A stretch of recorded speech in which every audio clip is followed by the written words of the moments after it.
Thanks again for those who have joined us today. Our topic is planting radish with cash grain wheat for higher yields. This is something that came about by accident where a farmer by the name of Ed Winkle from Ohio, he has passed on about 2 years ago, I believe now, but he was certainly an influential uh, farmer who really encouraged a lot of farmers in not only no-till but cover cropping as well. And he had got interested when I was involved with the tillage radish. He had gotten interested in trying that as a cover crop, and he called me up one late fall. I believe it was in the end of November or something like that. He said, "Hey, Steve, I have a little situation here. I'm not sure what to do about it." He said, I think they had left some radish in their mixer or their seed mixer. He was a big fan of that T22 biological product, and he would put that on everything. And the hired hand went to do the same thing with wheat, and they had forgotten that there were some radishes in there, so the radishes got mixed in with the wheat, went ahead and planted it. And I'm not sure if Ed didn't even know about it until the field was planted and came up. But he said, "I got radishes growing in my wheat." He said, "Do you think that's going to be a problem?" And I said, "Well, I wouldn't worry about it because they're probably going to winter kill like they usually do." So he said, "Yeah, I'll just leave them go. We'll see what happens." Well, next July, I got a phone call from Ed, and he said, where we ran out of, when we got a different batch here, our yields dropped 11 bushel per acre. Now, knowing Ed and how he took yields and everything, it was not replicated. It was just simply, he noticed it on the yield monitor that there was in this case, a significant difference. And was like, wow, well, that's interesting. So that kind of led then to some more replicated research and more people doing it. And I like to cut right to the chase when we talk about this kind of stuff. And what I will tell you is that I've been aware of dozens, that may be conservative, I don't know, probably not hundreds, but dozens and dozens of comparisons, either replicated or side by sides. It seems to be that the yield gain you get out of planted radishes with wheat, in other words, this is a very late planting window for radishes, but even so, the small little radish can impact wheat yields in the 3 to 5 bushel range. And again, it is somewhat variable, and I'll show you data here that shows a fairly wide range. But overall, it's been net positive. And with just putting a few pounds of radishes in with wheat, it's not that hard to do. And just as a way to introduce another species with a cash crop, I think it's something that's worthwhile doing. Just to get a bushel or 2 or 3 more wheat at 1 bushel of wheat more than pays for the seed. So you're not risking much. But the question is, how does this work? Why does it work? And I don't have a very concise scientific answer to that, but I got some ideas. So that's what I want to share with you today on that. First of all, the radish is the fastest species I know in the fall to grow when we get into cooler weather. Aside from in the summer where you'll have sun hemp and sorghum Sudan grass, there's nothing much beats those two. But when we get into this time of year, right now, latter part of September, the radish is very well known, well documented to put on more growth in the month of October than almost any other species out there. So we understand that and we know that, and I think that's part of the reason why we have a benefit. And here's just some pictures of 8 days after planting, where it's just amazing how quickly it grows, but also how fast the root grows and how fast the root develops, much more than you would normally think. Um, this this next picture shows a wheat seedling next to a radish, we'll say seedling here. And you can just see that just simply out of one little seed, the rate of growth is 2 to 3 times that of wheat.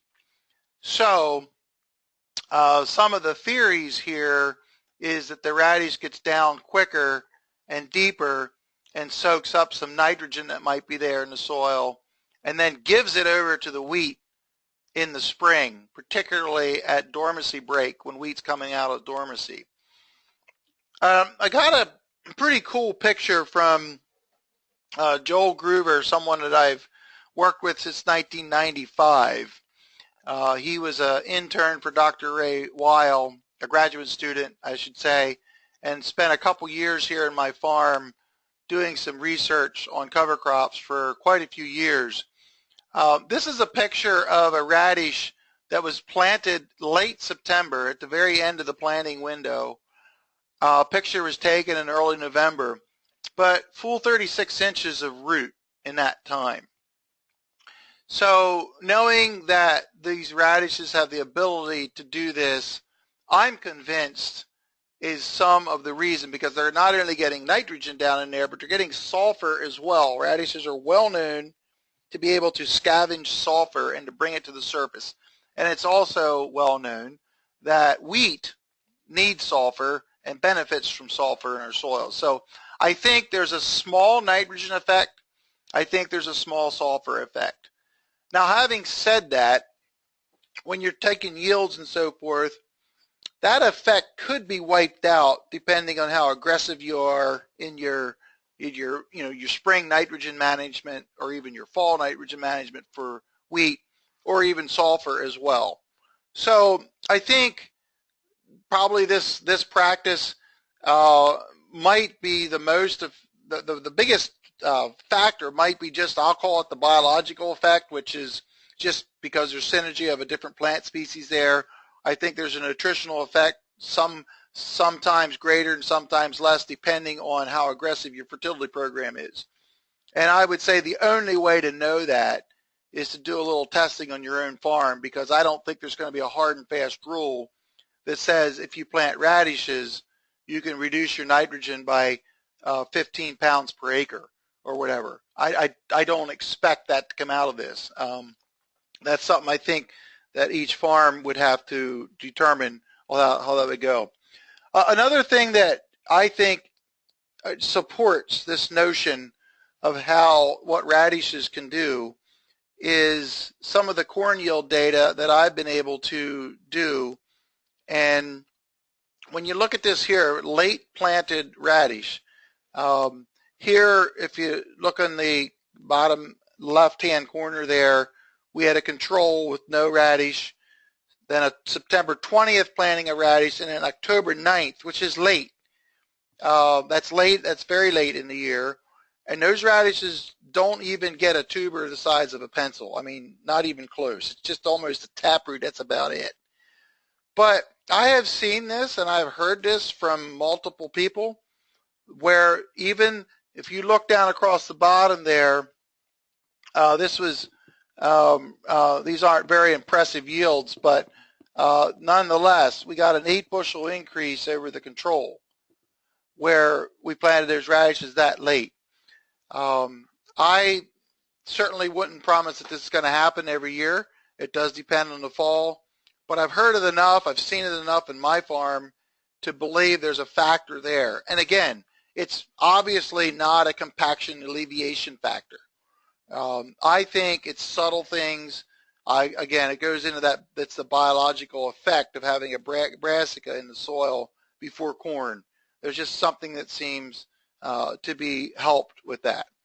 So I think that lays a fairly good foundation for what we know right now. I have never seen a university do a full-on replications over several years of this practice to really know what they would say. But I will say that we did have some yield data from some different folks. Now, if you look there on the right-hand side, you'll see those numbers. The highest increase I heard of was 18 bushel, but I'm just saying that's what a farmer told me. You know, that was probably more of a side-by-side. The two numbers there in red, the 12 bushel and the 5 bushel, they were indeed both replicated. That was research that we had paid to do. One was in New York State. The 12 bushel increase was in New York State. The 5 bushel yield increase was in Illinois. Those two numbers are pretty good as far as from a research standpoint. The other numbers you see there are more anecdotal, and we even go down to sometimes people said they got less. And you know, from a statistical standpoint, you would expect that once in a while anyway. But I threw it in here just so you could see some of the range. A few more numbers and a little story to go along with it. The letters there is the abbreviations for states. Oklahoma, 9 and 10 bushels on a very dry year. There's a story to this. This was, I'm guessing 2011, 2012-ish, probably 12. That was the drought year, where a farmer heard about this practice in Oklahoma. He actually had some cattle, and this actually makes a lot of sense because they typically in Oklahoma graze their wheat acres anyway. That's a typical practice. So putting a few pounds of radishes in there just kind of adds to the salad bar, so to speak. So unfortunately, the crop insurance agent heard him speak about doing this at a meeting. He talked about what he was doing. The crop insurance agent came up later and said, you know that you just voided your crop insurance because you planted a companion crop with your wheat? And he's like, why, you know, no, I didn't think that would be an issue. He said, well, you did. Well, it turned out that was the dry year. So as he said, every farm in the county qualified for crop insurance, and that was back when we were trying to make a little bit of sense with RMA and say, hey, you got to accommodate these cover crops and so forth, and they didn't want to hear anything about it at that time. Even in spite, I mean, I literally said, well, the NRCS is promoting cover crops, and my response from the RMA at that time was, it doesn't matter what the NRCS says.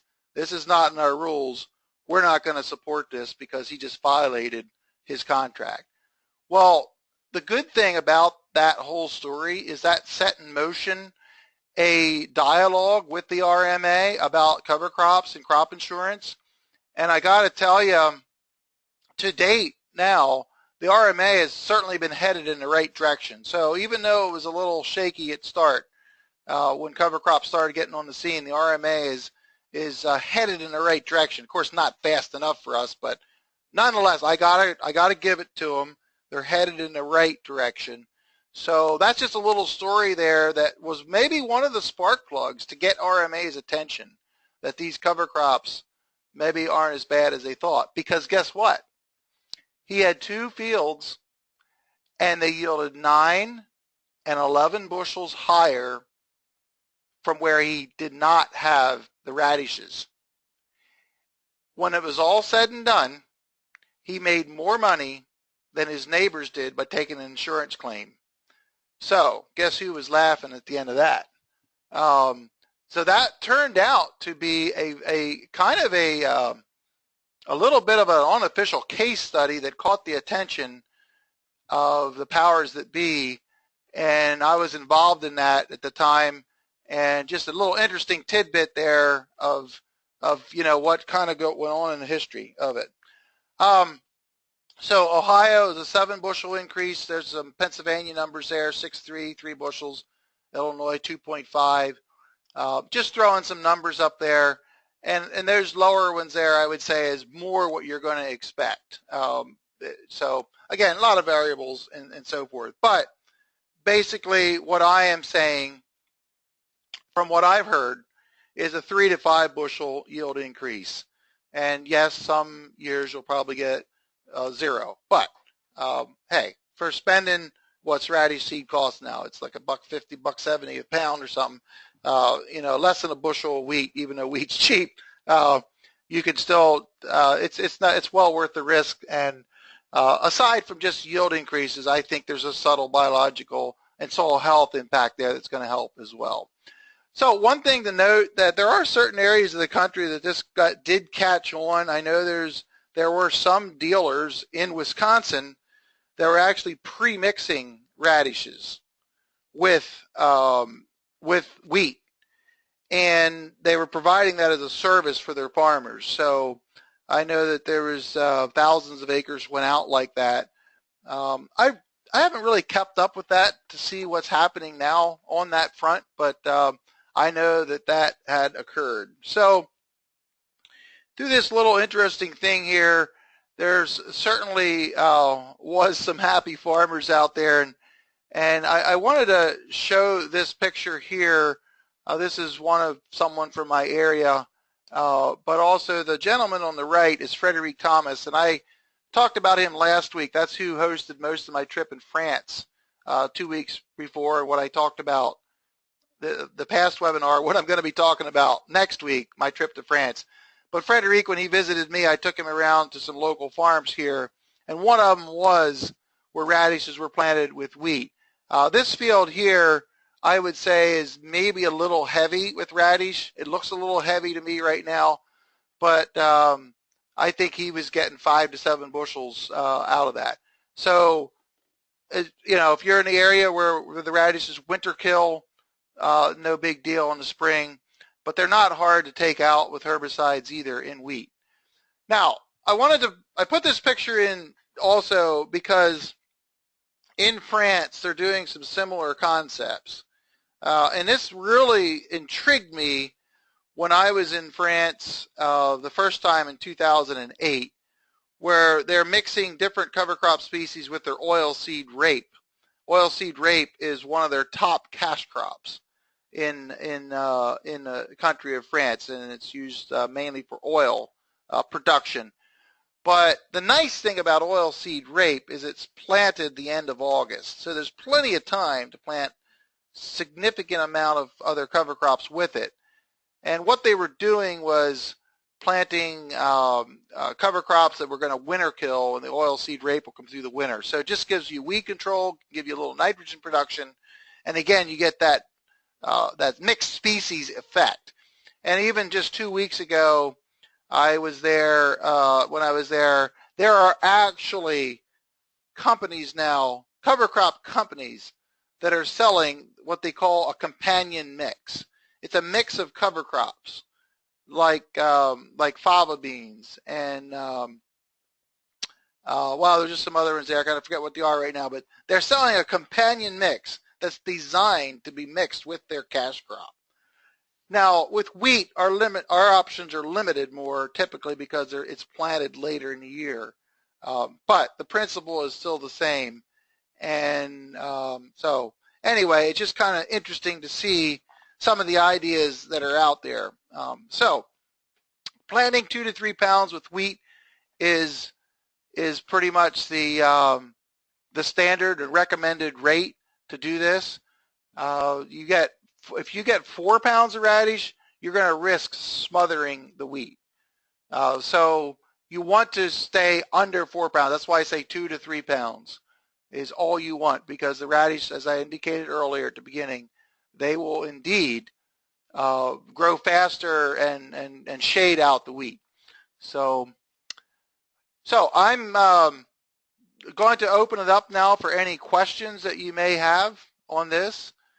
Now this is a little shorter topic than some, but I think it's harvest time and we're all a little bit busier.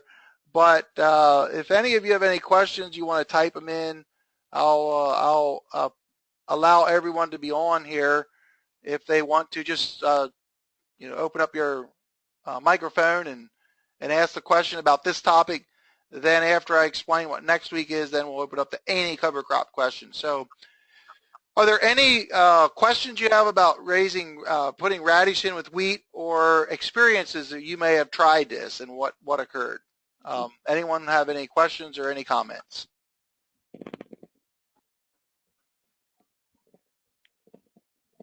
Go ahead, Doug. I see you turned your mic on. How deeply can you plant the radishes in a light silt loam soil, and how deeply can you plant them in a very tight clay, sandy silt clay loam soil? Yeah. I think the answer to that, generally speaking, most everyone plants them at the wheat depth.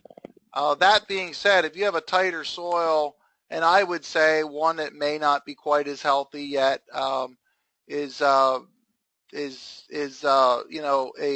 option to plant the same depth pretty much. But I've heard of people too directing, it depends on your drill, directing the seed back a little bit further, and this only if it works out.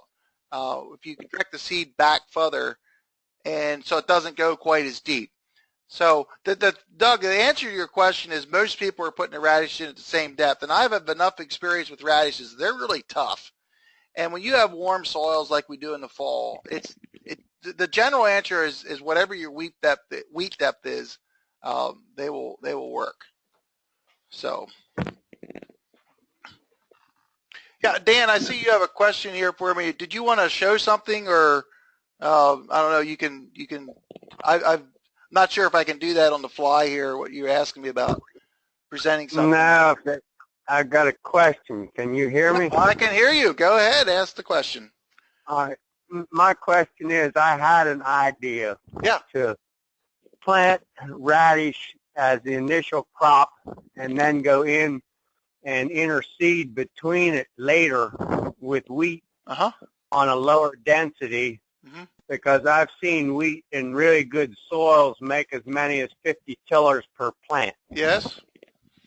Because I think, it makes a better root system, and it can actually harvest more nutrients, and you're probably getting a higher quality, higher nutrient grain out of it. But to be able to control the weeds at that lower density and not transplant the wheat, but actually get it in there at a lower density, but use the radish as a cover to keep the weeds down. Well, I'll tell you what, Dan, I actually tried that one year. It's when I used to grow sweet corn. The sweet corn came off in like the middle of August, planted a nice stand of radish, and went back in with a drill and just planted wheat. I got a little worried because the drill didn't hold back the radishes like I was hoping it would, and that radishes just kept growing. You couldn't even see the wheat in there. I went in then and sprayed a low rate. I just wanted to stunt the radishes. I sprayed a low rate, and I'm not exactly sure. I think it was something like Bucktrill, something that was weak. The idea was to try to set them back a little bit. I hear what your question is, and I understand the lower seeding of wheat and the tillering. I'm hearing more about that. I don't have personal experience with it. I guess that's just something you're going to have to play around with. I would caution you, though, that be prepared for the backup plan, because radishes are very aggressive in the fall, and they will just literally smother the wheat. If there's a way around that somehow, you just need to have that in consideration, I guess is what I'm saying. Does that make sense? Yeah. Could you just seed the radish at a wider spacing and get pretty good coverage out of it, but leave enough space in there to get the wheat to come through when you go back in and seed it at a later time? That would help. No doubt about it. That would help. And, before we had the idea of actually mixing species, that's what we did because the radish was so aggressive. Now, in hindsight, we were planting our radishes way too thick when we started back in 2001. We were actually at 13 pounds per acre at that time.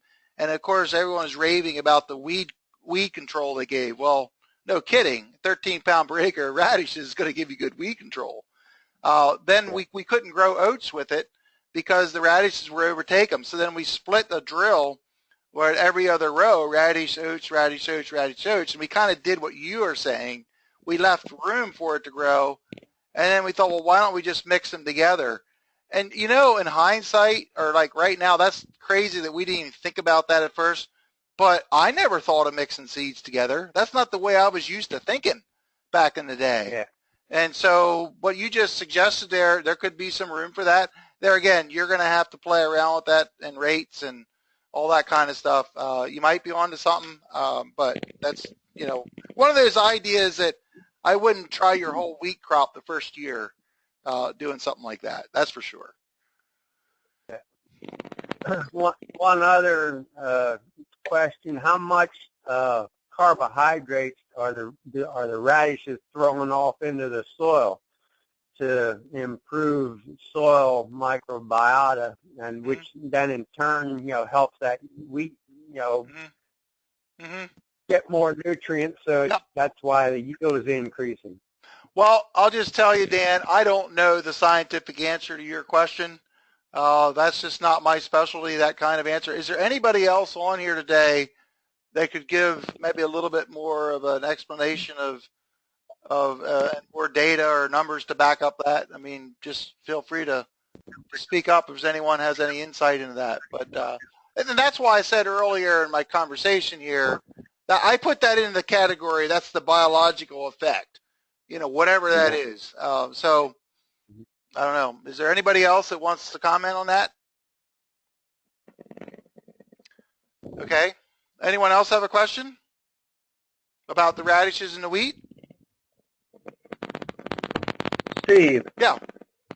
I did this 4 years ago, maybe after Ed Winkle had done so. I'd read his posts and so forth, and I only threw about a pound in, just mixed it in with the wheat seed. Even though our drills were capable or had lagoon boxes, we didn't bother with that. We just threw it into the seed.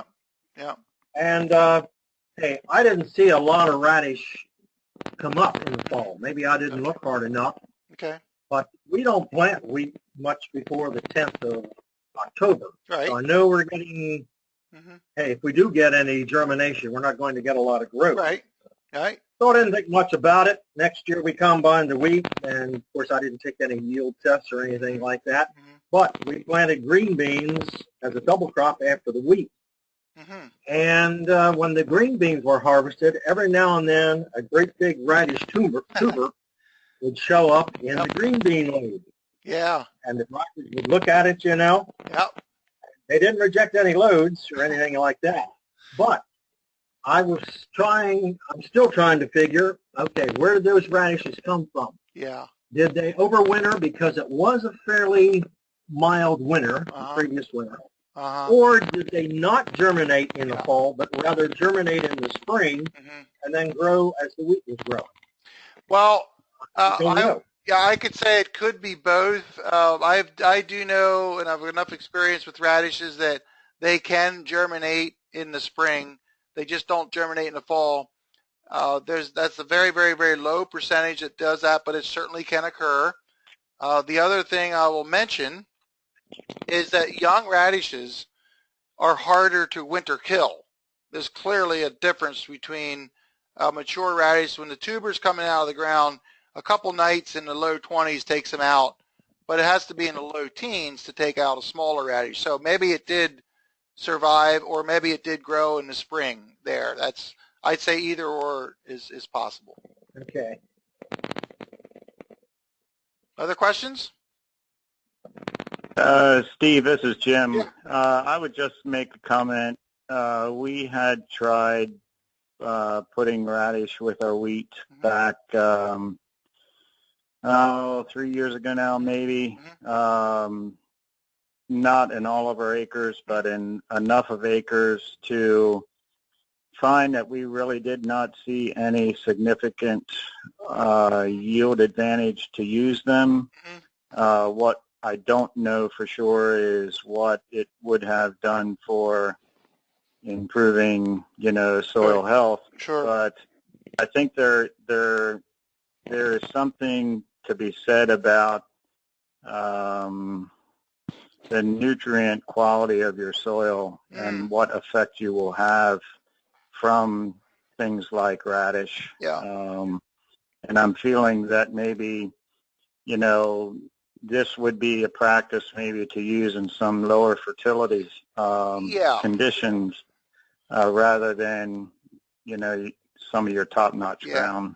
I agree with that, Jim, and also I know you well enough that you are doing a very good level of, not only you have good soil, you're doing top-level management.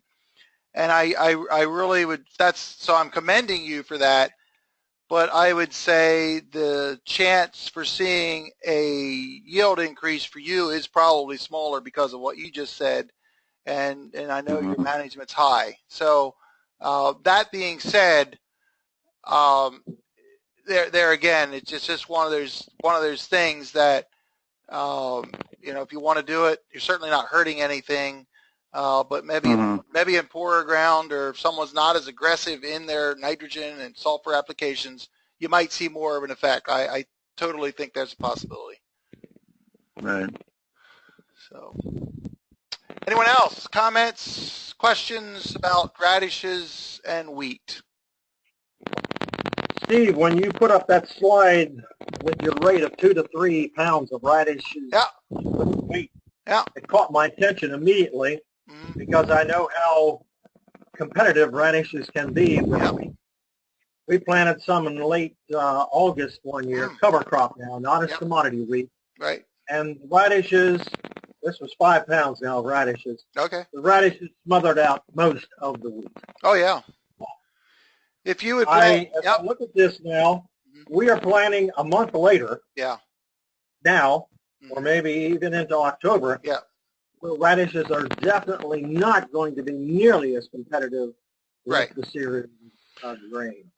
True. So I suspect your recommendation here is right on. Oh, thank you. Well, that's my recommendation based on quite a few other people that have done it, and I played around with it myself. I just know that 4 pounds of radish is when you're going to start. That's domination then of radish, regardless of almost what you plant in the fall. So we got to keep it underneath that, and that's where the 2 to 3 pound kind of comes in there. So good. Okay, one more chance. Anyone else have any questions on the radish? Then I'll open it up to broader questions. Well, before I do that, I want to tell you next week I want to do part 2 of my trip to France, which was about 2 weeks ago now. And, slug management is a topic I'm going to cover. They have challenging, and they have it as challenging in slugs as I think anywhere. I have a few ideas I want to share that I picked up. Nothing earth-shattering, so don't get too excited, but some ideas. And also I saw some cover plot designs. The way the plots were laid out, that was very fascinating to me, to be able to evaluate cover crops and mixes. So I want to show you that because I had never seen it before, and it's a very simple design that makes a lot of sense. So little teaser there. But I want to spend the bulk of my time talking about the equipment that I saw. And I'll just show you a couple pictures here, some things that caught my attention. And actually one of them, Lauren, I thought of you when I saw this here. The upper left-hand corner is actually a roller that is designed to go through corn rows. And I know that you had done some of that. I believe, as I remember, you had done some of that. But if you look up there close, you can see this roller can also, there's hydraulics that can take the back rank and move them over so it can be 100% coverage. So it's like a dual purpose. And not only that, it has a seeder attached. If you look up front, toward the front, you'll see there's deflector plates where they were seeding cover crops as they were rolling, which I've never seen anything like that before. Very interesting. And then I guess the other two pictures that maybe was the most exciting thing for me, and I'm going to show you a schematic here of the angle slot drill. This to me is something that we need to look at. and I was at an agricultural show the one day, and I believe there was 6 different drills there, and 4 of them had this angle slot design where it's kind of laid over, but not only laid over, but also angled so that it actually pulls into the soil with very little down pressure. Quite interesting. And some of these drills now have some pretty high-tech components on. The one, I guess, that caught my attention the most on that was the Sly drill. And I'm going to talk a little bit more about that, where they had sensors on both. You can actually use the gauge wheel on the side or the press wheel on the back. You can decide which one that you want to be your primary depth control. And you can also put parameters in there to say which one gets the priority for depth control. This is technology from both Precision Planting and Dawn. They have a lot of these sensors, then they're putting them on these drills. So quite fascinating, and look forward to talking more about that next week. But now, just to wrap it up today, as we usually do here, is there any other cover crop question that you have? Anything at all that you want to ask and ask the group, or if I can answer it, I will. If not, we'll see if someone in the group can. So anyone have a question for any cover crop related question?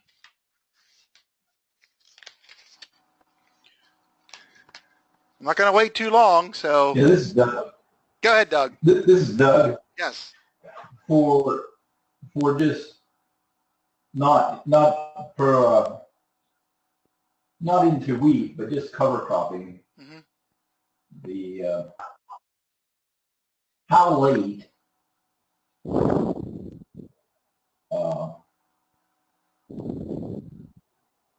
Yeah, what were we talking about planting in with the wheat? Radishes with wheat is what we were talking about. You're Yeah, asking right. how late? Yeah. Yeah, how late up here in the Arctic, 50 miles north of Harrisburg, Yeah. for general cover cropping for planting corn and beans next year, Yeah. how late is it worth throwing some radishes in? Are you talking about in any given situation? I mean, wheat. Yeah, aside from wheat. Aside from wheat. Yeah, I'm taking corn and beans off. I'm just planting. Well, I know a little bit. Planting wheat. I'm planting wheat and triticale for cover. Yeah. To go back into corn and beans next year. Well, Doug, I know. How late is it? Yeah, I'll answer it this way. Well, I know where you live about, and it's September the 26th today. Your window for radishes is pretty much over in your region as a cover crop. I would say, when do you start planting wheat in your area?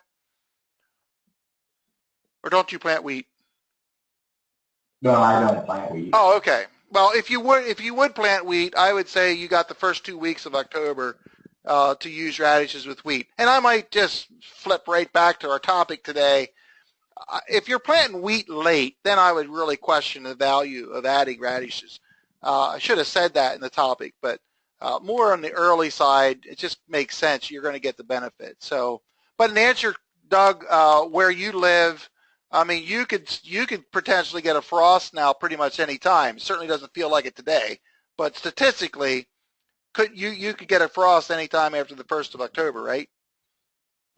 Yes. So I would say your radish window is closed, and I would. You're going to have to go to your triticale, your wheat, your cereal rye. That's what you're. Now the thing about it, what I would suggest to you though, is I don't know. Have you played around with interseeding? Have you tried that? Because you would be a good candidate, I think, for that. Is that something that you have tried? I have not. Some people up here have, not very successfully. Okay. Okay. Well, that still would be something. The whole interseeding concept has continued to evolve. It certainly has been intriguing enough and successful enough for people to keep doing it in different areas. So I don't know what the experience exactly was in your area, I wouldn't cross it off just yet because it might be something that would fit your program. Yeah, I think the issue up here is through the summer down with you guys, you get some of that rain that comes up along the coast that we don't get. Mm-hmm. And I think what happens up here is it just gets too dry, and when we get those dry pockets, it just dies. Okay. Yeah. Yeah, well, that is one of the challenges because the corn gets the first dibs on moisture, and if you do have a dry period, but there again, we were kind of mentioned earlier, there's a trend toward interseeding at more like V3, V4 rather than V6, just to get the cover crop more established so it can weather some of those drought-type occurrences that may happen. Yeah, I got to talk to the guys when they were at it. Mm-hmm. Mm-hmm. I doubt if the timing was very, very precise because they were sharing that Penn State cedar. Right. Yep. Well, I don't know, Lauren, if you're still on here or not, but Lauren is from northeastern Iowa. I would say his climate would be somewhat similar to yours. I don't know, Lauren, if you want to share. You're getting some success in interseeding in your neck of the woods. So yeah, there is some success out there, Doug. I would say stay tuned on that because I think that's certainly one of the things that may work in your situation. Any other question from anybody else? Any cover crop question at all?